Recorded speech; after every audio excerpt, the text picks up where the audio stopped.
رسوله النبي الكريم الأمين المكين الحنين الرؤوف الرحيم وعلى آله الطيبين الطاهرين وعلى صحبه أجمعين أما بعد فأعوذ بالله من الشيطان الرجيم بسم الله الرحمن الرحيم وما الحياة الدنيا إلا متاع الغرور صدق الله مولانا العظيم۔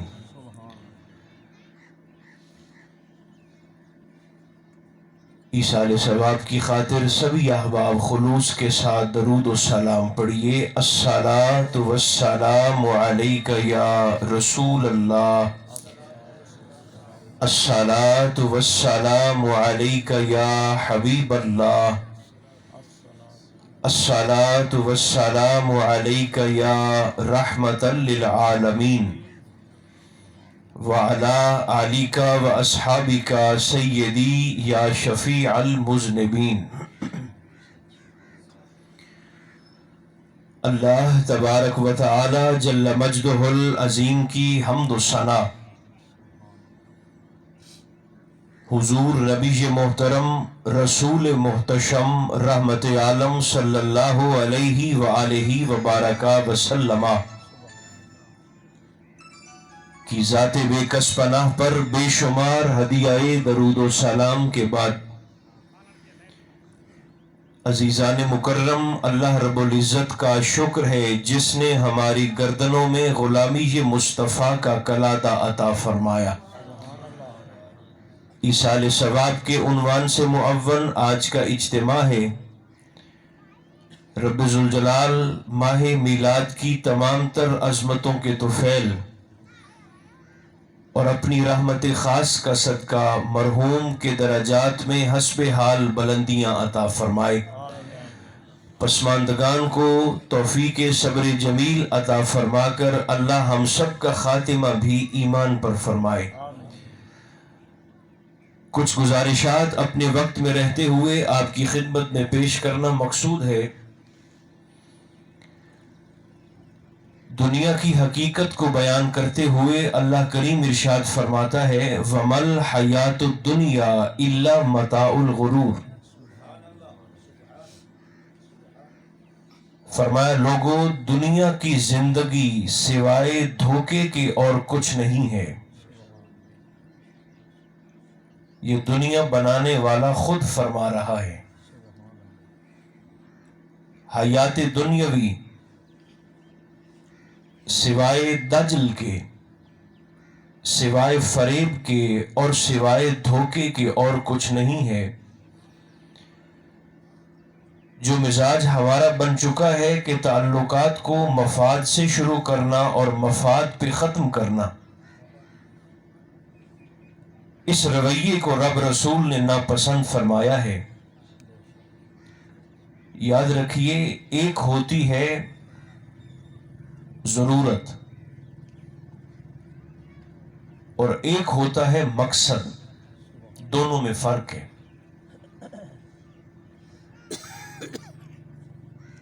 رزق حلال کمانا میری زندگی کا مقصد ہے،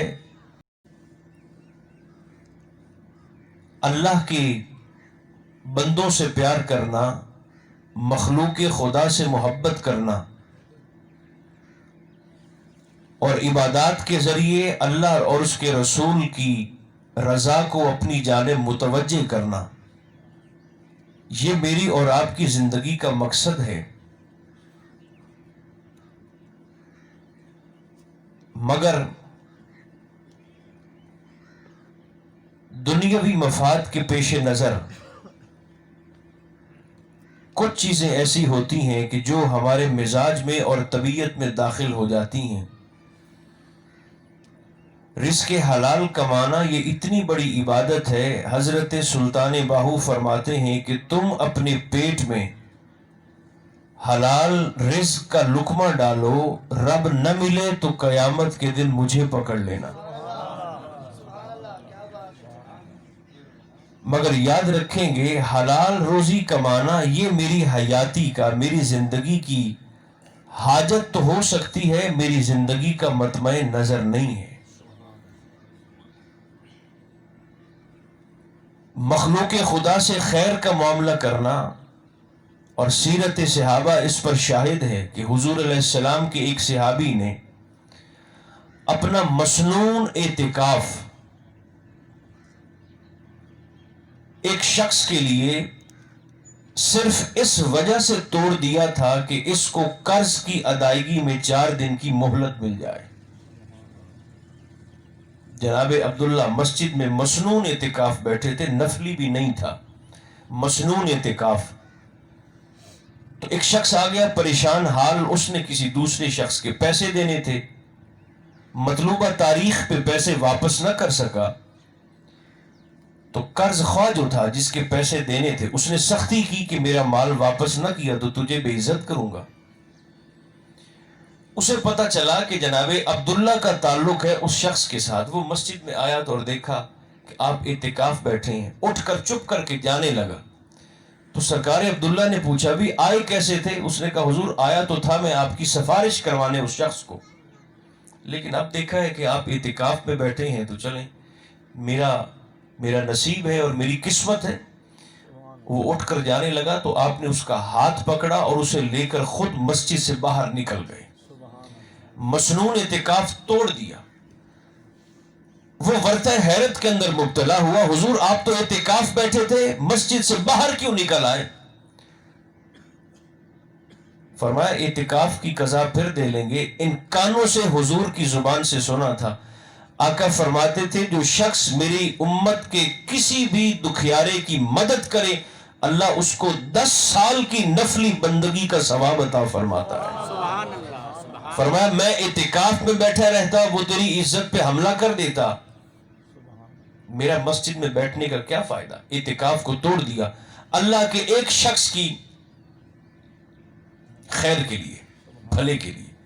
یہ بھی یاد رکھیں، اللہ کے بندوں سے محبت کرنا یہ بھی میری اور آپ کی زندگی کی ضرورت ہے، ہماری زندگی کا مقصد نہیں ہے۔ مقصد صرف ایک ہے کہ مجھ سے اور آپ سے میرا خدا راضی ہو جائے اور ہمارے مصطفیٰ راضی ہو جائے، چونکہ دنیا کی حقیقت ہمارے سامنے ہے۔ اور یہ بھی اگر آپ محبت کے ساتھ قبول فرمائیں تو میں سچی بات آپ کی خدمت میں کہنے لگا ہوں، مولا علی شیر خدا فرماتے ہیں جب دنیا کی رونق کو تیرے ہونے نہ ہونے سے فرق نہیں پڑتا، تو رہے اس نے پھر بھی ایسے چلنا ہے، تو نہ رہے اس نے پھر بھی ایسے چلنا ہے۔ فرمایا جب دنیا کو تیرے وجود سے فرق نہیں پڑتا تو اس کی محبت میں کیوں مرا جا رہا ہے؟ جیسے ہی سانس کی ڈور کٹی ایک اعلان ہوگا کہ فلاں شخص تھا، فلاں کا بیٹا تھا، فوت ہو گیا ہے، اتنے بجے اس کا جنازہ ہے، آ جاؤ۔ اگر کسی سے محبت کی ہوگی تو 4 لوگ جنازے میں وقت نکال کے آ جائیں گے، کسی سے اور پیار کیا ہوگا تو وہ 2-4 آنسو بھی بہا دے گا۔ مگر ایمانداری کی اور سچی بات یہ ہے جیسے ہی میں اور آپ اپنی اپنی قبر میں اترے اور مٹی برابر ہوئی تو 2 مہینوں کے بعد لوگ شکل بھول جاتے ہیں کہ اس نین نقش کا آدمی دنیا میں آیا بھی تھا کہ نہیں آیا تھا۔ وَمَا الْحَيَاةُ الدُّنْيَا إِلَّا مَتَاعُ الْغُرُورِ، اللہ فرماتا ہے دنیا کی زندگی تو سوائے فریب کے، سوائے دجل کے، سوائے دھوکے کے ہے ہی کچھ نہیں۔ جتنا جلدی ممکن ہو اس دھوکے سے نکل آؤ۔ میرے اور آپ کے آقا نے، امام غزالی نے ایک حدیث پاک نقل کی ہے، اس کے بعد 2 باتیں میں آپ کی خدمت میں عرض کروں گا۔ حضور علیہ السلام نے تو میرے بھائیوں ہمیں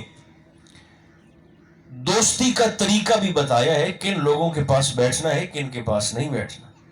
دنیا کی حقیقت کو ذہن میں رکھیں اور اس حدیث مبارکہ کو قبول فرمائیے۔ آقا علیہ السلام فرماتے ہیں کہ جس شخص میں یہ نشانیاں پائی جائیں، آقا فرماتے ہیں میں تمہیں منع کر رہا ہوں ایسے لوگوں کے پاس نہ بیٹھنا، تمہارا دل مردہ ہو جائے گا،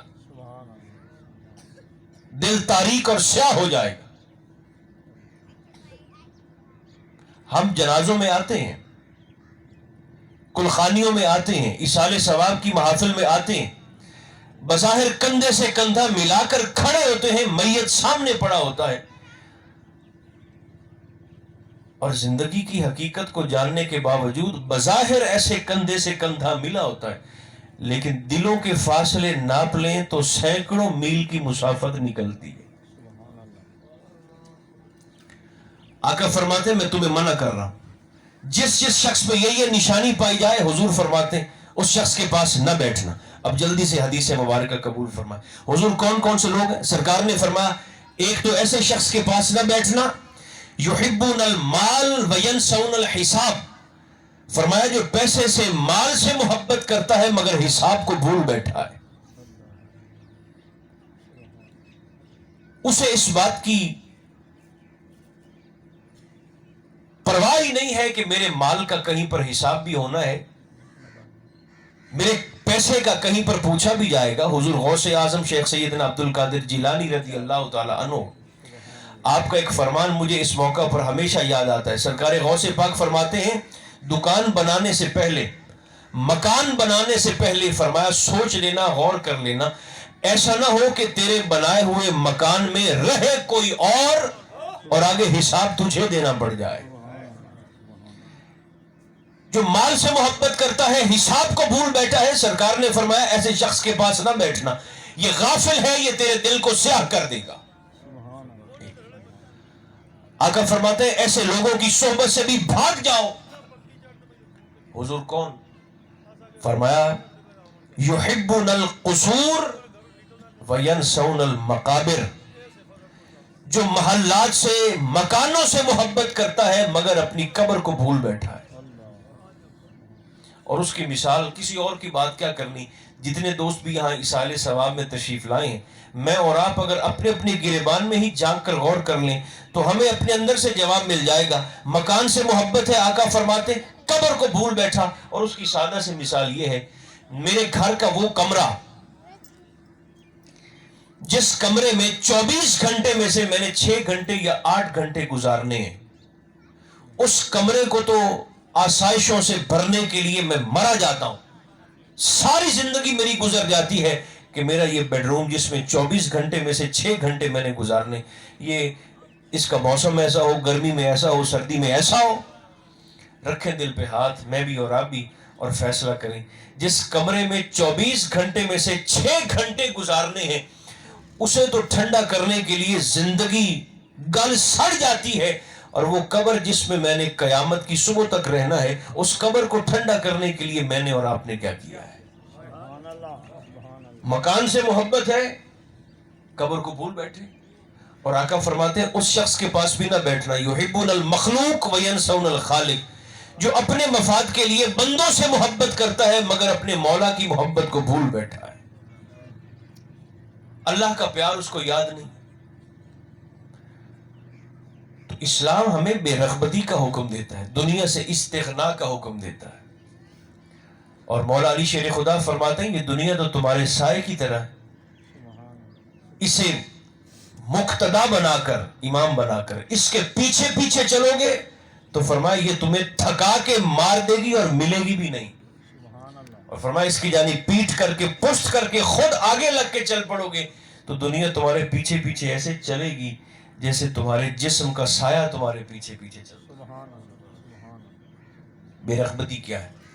دنیا کی محبت سے استغنا کس کو کہتے ہیں؟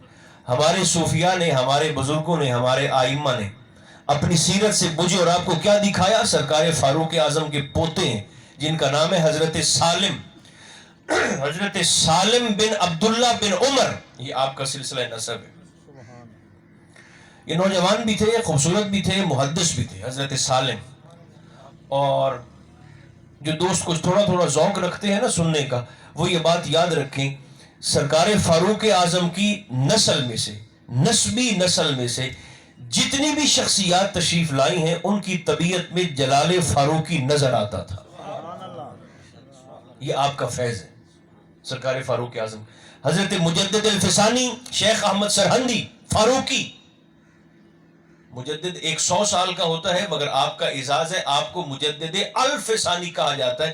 آپ 1000 سال کے مجدد ہیں، 10 صدیوں کے مجدد ہیں حضور کے دین کے۔ آپ بھی سرکار فاروق اعظم کی نسل میں سے تھے۔ ایک شخص نے آ کے آپ سے سوال کیا حضور یہ بتائیں اللہ نے اپنے نبی کو کتنا علم دیا ہے؟ آپ کے چہرے پاک پر جلال آیا. آپ نے فرمایا جب کوئی شخص مجھ سے ایسا سوال پوچھتا ہے نا تو میری رگیں فاروقی پھڑکنے لگ جاتی. انہوں نے کہا حضور کیا ہوا؟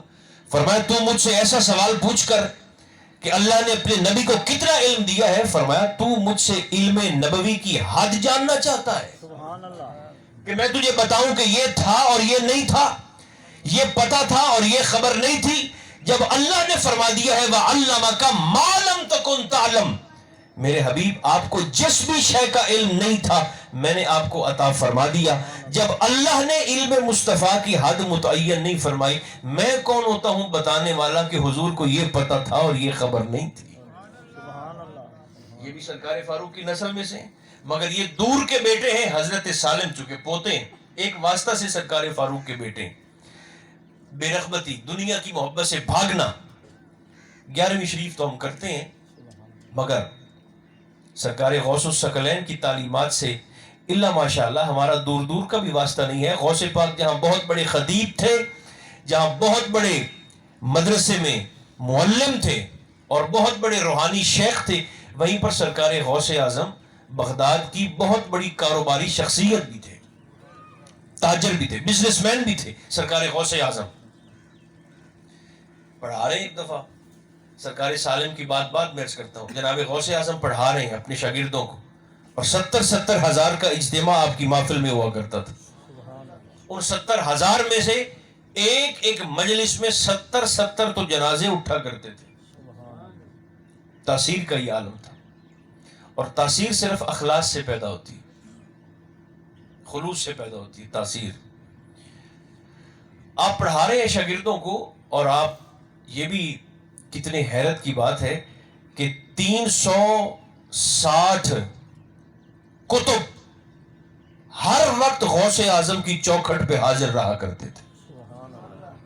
یعنی خود آپ غوث ہیں سرکار غوث پاک، 360 اکتاب وہ ہر وقت ہی سرکار غوث پاک کی بارگاہ میں، گویا پوری ایک روحانی کیفیت. حضرت علی بن ہیتی وہ بھی انہی اکتاب میں سے ایک کتب تھے.